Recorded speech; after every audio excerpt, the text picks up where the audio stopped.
Assalomu alaykum Hamroh Media kanali obunachilari, e'tiboringizga yangi roliklar namoyish qilishda davom etamiz. Bugungi videomizda ham yana Bollywood olami haqida hikoya qilamiz. Dunyoga mashhur yulduzlarning aksar qismi san'at olamiga juda ham erta, hatto bolaligidan kirib kelgan. Ba'zilari esa yoshlik chog'laridan karyerasini boshlaganini yaxshi bilamiz. 18-25 yosh orasi kino olamida faoliyat boshlash uchun eng ideal yosh hisoblanadi. Ammo shunday yulduzlar borki, ular san'at olamiga juda ham kech kirib kelgan, ammo behisob mukammal ishlarning uddasidan kelganlar. Hatto 20 yoshda yulduz bo'lib tanilgan va 30 yoshga kirmay unutilgan ko'plab ijodkorlardan farqli o'laroq, ular Bollywood osmonida yorqin yulduz bo'lib tanildilar. Bugungi videomizda kino karyerasini kech yoshda boshlagan yulduzlar va ularning kashf etilishi haqida ma'lumotlar beramiz.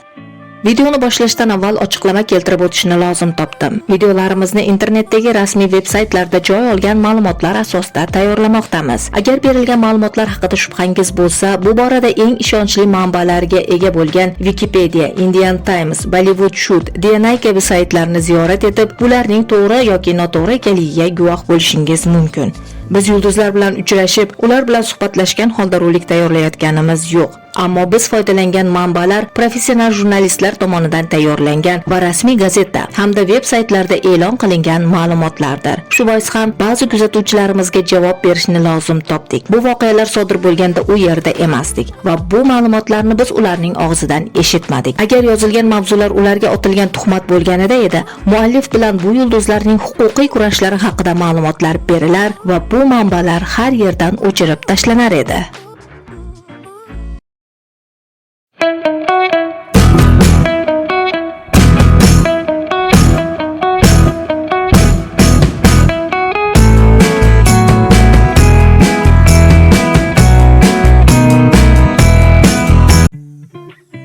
Said Jafri Bollywoodning mashhur yulduzlaridan biri Said Jafri filmlardagi mehribon ota, sevimli amaki yoki jahldor tog'a, g'azabnok boshliq kabi turfa xil rollari orqali muxlislarning qalbidan chuqur joy olgan aktyor edi. Said 1929-yilning 8-yanvar kuni Hindistonning Panjob shahrida musulmon oilada tavallud topdi. Uning otasi Hamid Husayn Jafri jarroh, onasi Hamida Begum esa uy bekasi edi. Saidning Vahid va Hamid ismli ukalari hamda Shagufti ismli singlisi bor edi.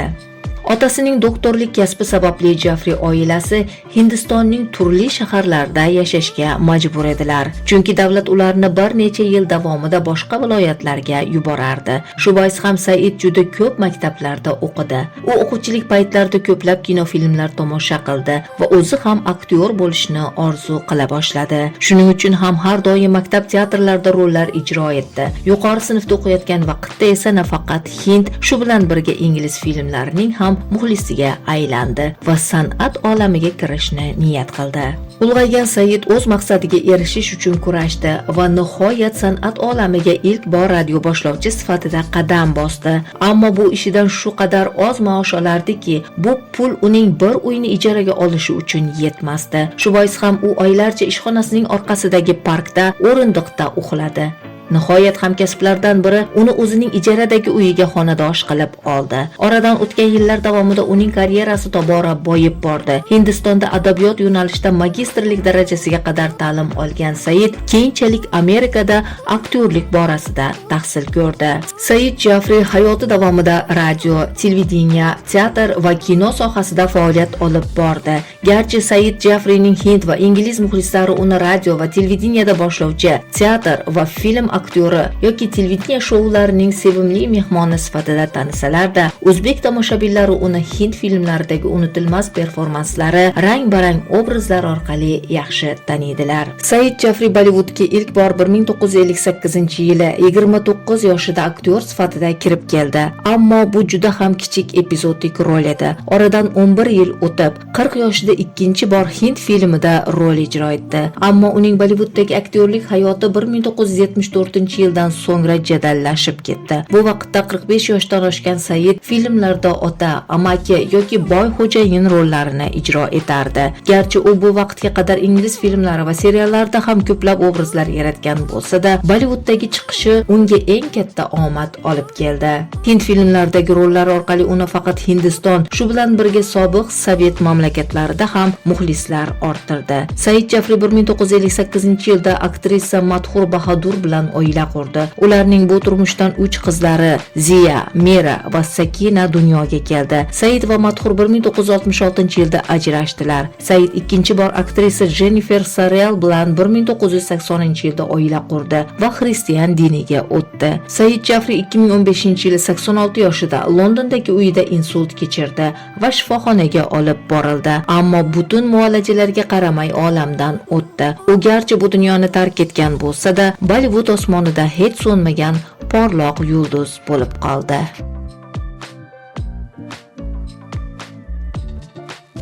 Amrish Puri Bollywoodning eng mashhur aktyorlaridan biri. Hind kino sanoatining eng taniqli salbiy rol ustasi Amrish Puri 1932-yilning 22-iyun kuni Hindistonning Panjob hududida Lala Nihal Chand va Ved Kaurning 5 farzandning 4-chisi bo'lib tug'ildi.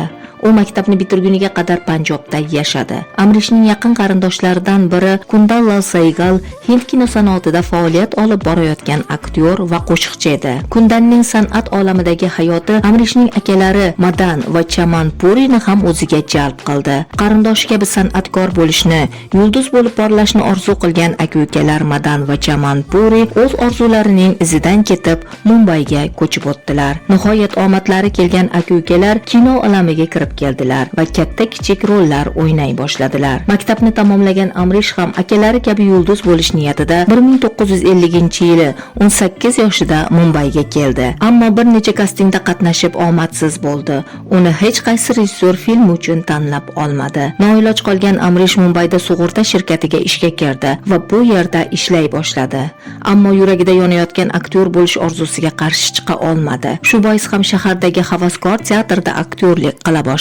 Bu yerda yillar davomida juda ham ko'plab spektakllarda rollar ijro etdi. O'zi ham farq etmagan holda aktyorlik borasida charxlanib bordi. Hatto bir necha yil ichida teatrning eng taniqli aktyorlardan biriga aylandi. Amrish ham teatrda, ham sug'urta shirkatida faoliyat olib borar ekan, o'zining hamkasbi bo'lgan Urmila ismli qizga ko'ngil qo'ydi. 1957-yilda esa oila qurdilar. Ularning bu turmushda Namrata ismli qizi va Rajiv ismli o'g'illari dunyoga keldi. Amrish Puri garchi teatrda rollar ijro etayotgan bo'lsa-da, filmlarda suratga tushish orzusidan hech qachon voz kechmadi. Shu bois ham oradan o'tgan yillar davomida tinmay kastinglarda qatnashda davom etdi. Nihoyat 1970-yillarga kelib bir necha filmda salbiy qahramonning yonidagi insonlarni jonlantirdi. Uning bu rollarda birorta ham dialog yo'q edi. Amrish bu kichik, hatto ba'zan aktyorlar orasida zo'rg'a ko'rinib turuvchi rollari evaziga juda ham oz haq olardi. Shu bois ham u davlat ishida ishlashda davom etdi va filmlarda faqatgina hobbi sifatida qatnashdi.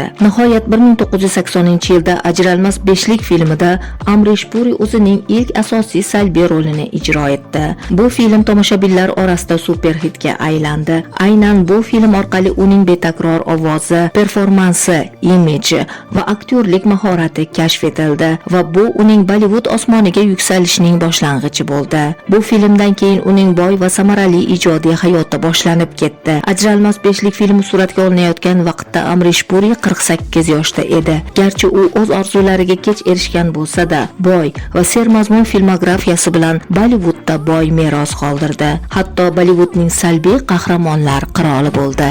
Amrish Puri vafot etguniga qadar Bollywoodda 25 yil davomida faoliyat olib bordi va bu muddat ichida 450 dan ortiq filmda obrazlar yaratdi. Bolalik vaqtida kinoga kirib kelgan va ulg'aygandan keyin ham aktyorlik qilgan yulduzlarning juda oz qismi bu qadar filmda rol o'ynay oldi. Shu bois ham Amrish Purining bu qadar qisqa vaqt ichida shuncha ko'p filmda suratga tushgani juda katta muvaffaqiyatdir. O'zbek tomoshabinlari Amrish Purini So'zsiz muhabbat, O'g'irlanmagan kelin, Karan va Arjun, Shahanshoh kabi ko'plab filmlar orqali yaxshi taniydi.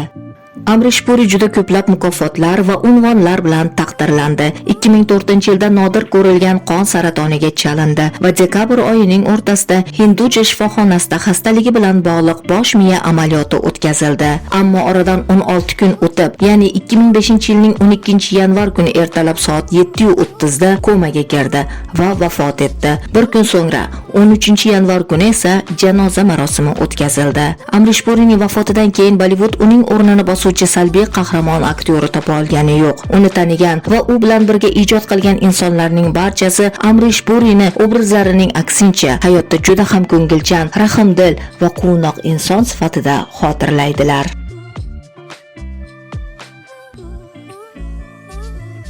Kader Xon 70-yillarda Bollivud filmlarida yaratgan ahmoq, komik odam, salbiy qahramon yoki badjahl boy inson rollari bilan tomoshabinlar ko'nglidan joy olgan aktyor Kader Xon ham Hind kino olamiga kech kirib kelgan aktyorlardan biri hisoblanadi. Kader Xon 1937-yilning 22-sentyabr kuni Afg'onistonning Qobul shahrida musulmon oilada 4 o'g'il farzandning to'ng'ichi bo'lib dunyoga keldi.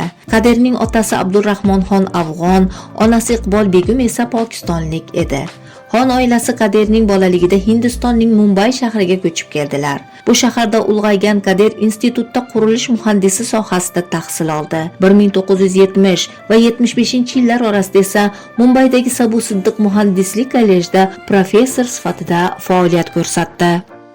Kader Xon kollejda dars berish bilan birga mahalliy teatrda havaskor aktyor sifatida rollar o'ynar edi. Bir kuni uning spektakllaridan birini tomosha qilishga kelgan mashhur aktyor Dilip Kumar uning ijro mahoratiga qoyil qoldi va navbatdagi filmlardan birida u bilan hamkorlik qilishni niyat qildi. Kader Xon teatrda rollar ijro etish bilan birga o'zi ham spektakllar uchun ssenariylar yozar edi. Shu bois ham unga ilk bor film yozish uchun taklif keldi va u Devona yoshlik filmining ssenariysini yozdi. Bosh rollarni Radhir Kapur va Jaya Bahadur ijro etgan mazkur film 1972-yilda tomoshabinlarga taqdim etildi. 1973-yili Kader Xon 36 yoshida ilk bor filmda rol ijro etdi.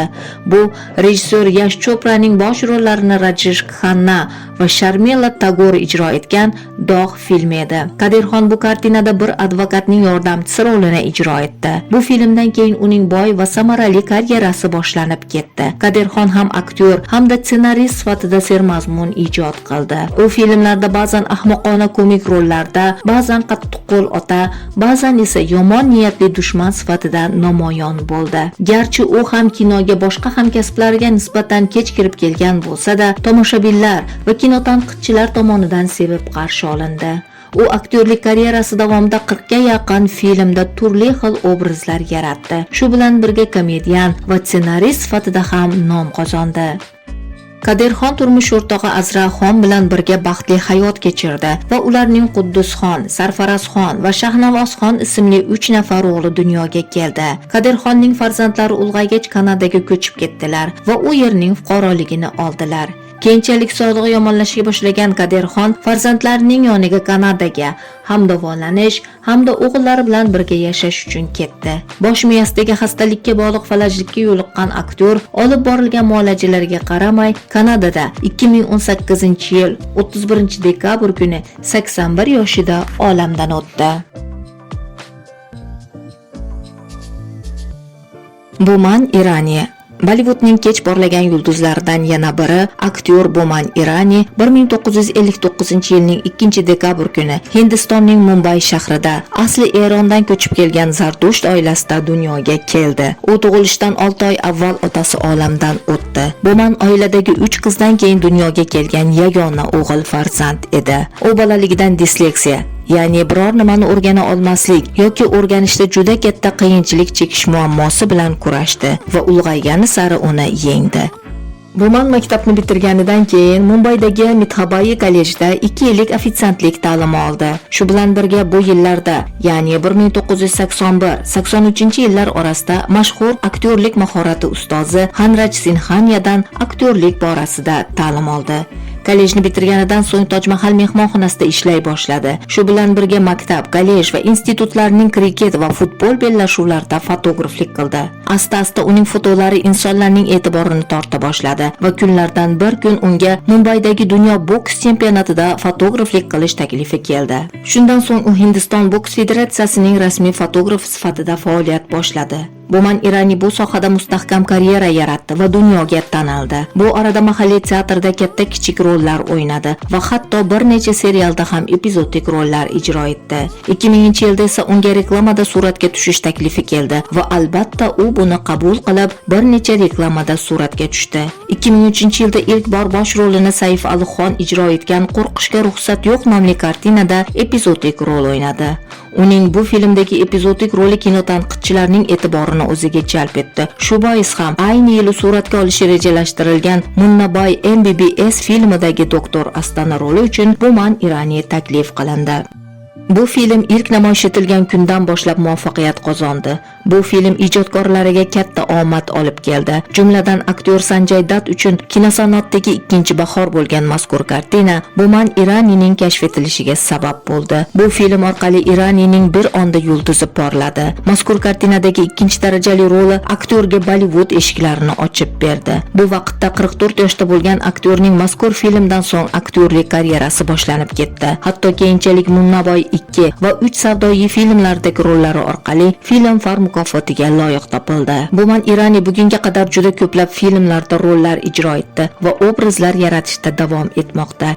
2019-yilda Irani Maviton nomli prodyuserlik markaziga asos soldi va dunyoga mashhur brendlarning reklamalari bu shirkat bilan hamkorlik qilmoqdalar. Boman Irani bugunga qadar bosib o'tgan ijodiy hayoti davomida 10 ga yaqin mukofotlar bilan taqdirlandi. Boman Irani 1985-yilda 3 yillik sevgilisi Zenobia bilan oila qurdi. Ularning bu turmushdan 2 o'g'li, Kayoze va Danesh dunyoga keldi. Ularning ikkisi ham aktyorlik bilan shug'ullanmoqdalar. Shu bilan birga Irani Maviton prodyuserlik markazini boshqarmoqdalar. Paresh Rawal 1955-yil 30-may kuni Mumbayda Gujarat oilasida tavallud topdi. Maktabni tamomlagan Paresh kollejda iqtisod yo'nalishida ta'lim oldi. Talabalik yillari davomida avval havaskor, keyinchalik esa mahalliy teatrlarda rollar ijro etdi. Kollejni bitirgach bank xodimi sifatida faoliyat boshladi. Pareshning aktyorlikka bo'lgan muhabbati kundan kunga avj olar, bir kun kelib taniqli yulduz bo'lishni orzu qilar edi. U bankda ishlash bilan bir qatorda havaskor teatrda rollar o'ynar va kinosanoatga kirishga harakat qilar edi. Nihoyat 1983-yilda bosh rollarni Rajesh Khanna, Tina Ambani va Padmini Kalhapuri ijro etgan O'gay o'g'illar nomli kartinada juda ham kichik epizodik rol o'ynadi. Bundan keyin yana 2 filmda xuddi shunday kichik rol ijro etdi.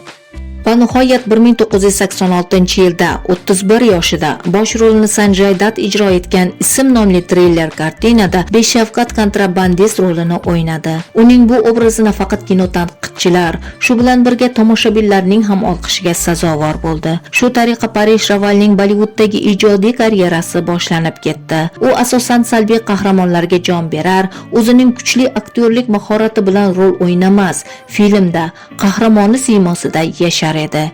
Keyinchalik Pareshning filmografiyasi faqat turfa xil filmlar bilangina emas, betakror obrazlar bilan ham boyib bordi. U oradan o'tgan yillar davomida salbiy qahramonlar bilan birga komik rollarni ham qoyillatib ijro etib bordi. Bugunga qadar Paresh Rawal 250 dan ortiq kartinada suratga tushdi va bir-biridan betakror obrazlar yaratdi. Mehnatlarining samarasi o'laroq turli mukofot va unvonlar bilan taqdirlandi. Keyinchalik siyosatga kirib kelgan Paresh 2014-yil Hindistonda o'tkazilgan umumiy saylovlarda Sharqiy Ahmadobod saylov okrugida Bharatiya Janata partiyasidan parlament a'zosi, ya'ni deputat etib saylandi. U deputat sifatida faoliyat olib borar ekan, ko'plab ijobiy ishlarga imzo chekdi. 1987-yilda Paresh Rawal 1979-yilda o'tkazilgan Miss India tanlovining g'olibi Hindiston go'zali va aktrisa Svarup Samrat bilan oila qurdi. Ularning bu turmushdan 2 nafar o'g'li dunyoga keldi. Paresh Rawal hozirgi kunda ham aktyorlik sohasida faol ijod qilib kelmoqda.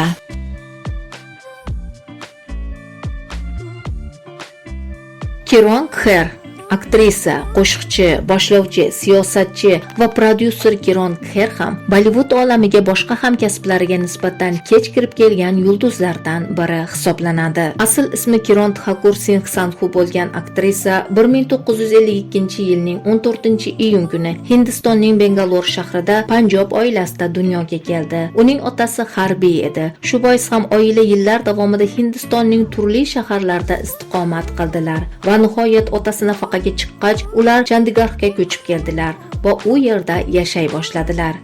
Kiron maktabni tamomlagandan so'ng Panjob universitetining Hind teatri bo'limida tahsil oldi. Shu bilan birga singlisi Kanval bilan birga badminton bilan shug'ullandilar. Keyinchalik singlisi professional badminton o'yinchisi bo'lib tanildi va bu borada ko'plab mukofotlarga loyiq topildi. Kiron universitetni tamomlagach, kino aktrisa bo'lishni orzu qildi. Shu bois ham tinmay kastinglarda ishtirok etdi. Nihoyat Kiron Sunil Duttning diqqatini o'ziga jalb qildi. Suratga olishi mo'ljallanayotgan yangi film ustida ish olib borayotgan Sunil Dutt qizni bu filmida rol o'ynash uchun taklif qildi. Ilk filmining hayajoni bilan chin ko'ngildan rol o'ynay boshlagan Kironning xursandchiligi uzoqqa bormadi. Chunki moddiy imkonsizliklar sabab filmning suratga olish ishlari qisqa muddatga to'xtatildi. Ammo afsuski, bu muddat hech bitmadi va bu film tugallanmadi.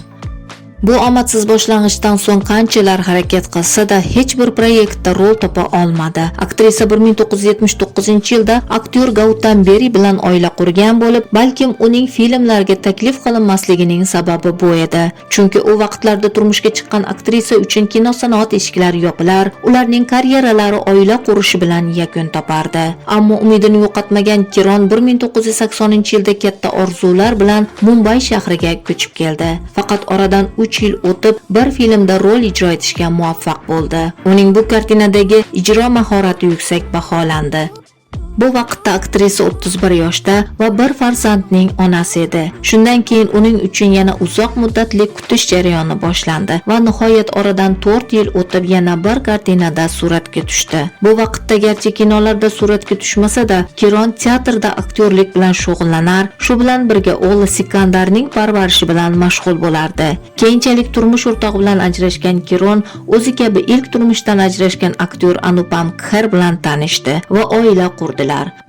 Bu vaqtlarda oila va farzand tarbiyasiga o'zini atagan Kiron filmlarda suratga tushish uchun oshiqmadi. Shu bois ham to 2002-yilga qadar oradan o'tgan 17 yil davomida atigi 4 filmda epizodik rol o'ynadi. Ammo 2002-yili 50 yoshli aktrisa Devdas filmidagi Sumitra obrazi orqali Bollivud ostonasidan bo'ron kabi kirib keldi. Uning bu ijrosi ham tomoshabinlar, ham tanqidchilarning olqishiga sazovor bo'ldi. Shundan keyin unga rejissyor va prodyuserlardan takliflar yog'a boshladi. Kiron garchi aktrisalik faoliyatini kech boshlagan bo'lsa-da, yaratgan sifatli va mohirona obrazlar orqali Bollivudning porloq yulduzlari qatoridan mustahkam joy oldi. Kiron Kher hozirda ham aktrisalik bilan shug'ullanib kelmoqda. Shu bilan birga deputat sifatida ayol va bolalar huquqi borasida ijobiy ishlar olib bormoqda. Azizlar, yana bir videoning oxiriga yetib keldik. Agar rolik sizga ma'qul kelgan bo'lsa, like bosishni, o'z fikringizni yozib qoldirishni va albatta obuna bo'lishni unutmang.